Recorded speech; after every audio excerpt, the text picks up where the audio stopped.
हम सविता दास माहा अहाँ सबके एकटा स्वरचित माँ भगवती के गीत सुना रहल छी तो सुने जाए जाओ आ माँ से आशीर्वाद लिया, ठीक ने। चलू चलू जल्दी गंगा जी के ओर, सूरज देव उग कई दिन छथि भोर। चलू चलू जल्दी गंगा जी के ओर, सूरज देव उग कई दिन छथि भोर। सूरज देव उग कई दिन छथि भोर। गंगा नहाए क जल भर लिया, ओही जल समैया के चौपारिनी पिलिया।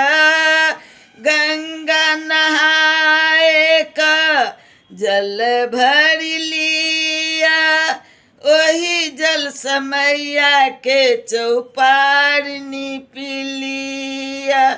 जल फूल चढ़ा क हे लागी लिया गोर, सूरज देव उग कई दिन छथि भोर।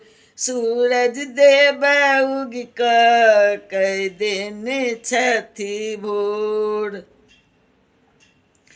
धूप दीप देखा क नैवेद्य चढ़ा लिया, मैया के मोन से भोग लगा दिया।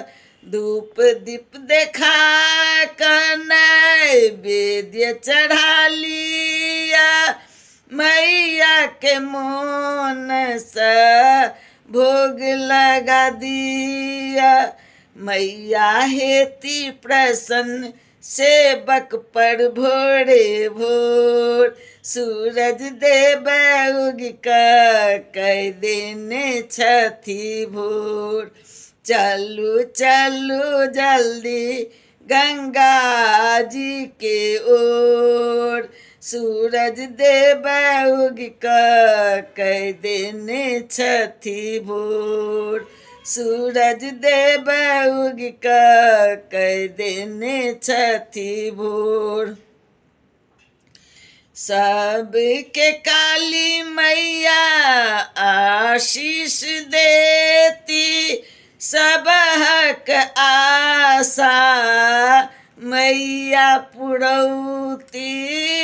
सबके काली मैया आशीष देती, सब हक आशा मैया पुरौती। मैया के आरती उतारू भोरे भोर, सूरज देव उग कई दिन छथि भोर। सूरज देव उग कई दिन छथि भोर। भनहि सविता दास हमरो काली मैया, रहै छथि हरदम भक्त पर सहैया। भनहि सविता दास हमरो काली मैया, रहै छथि हरदम भक्त पर सहैया। मैया के पूजा करे जाओ भोरे भोर, सूरज देव उग कई दिन छथि भोर। चलू चलू जल्दी गंगा जी के ओर, सूरज देव उग कई दिन छथि भोर। सूरज देव उग कई दिन छथि भोर।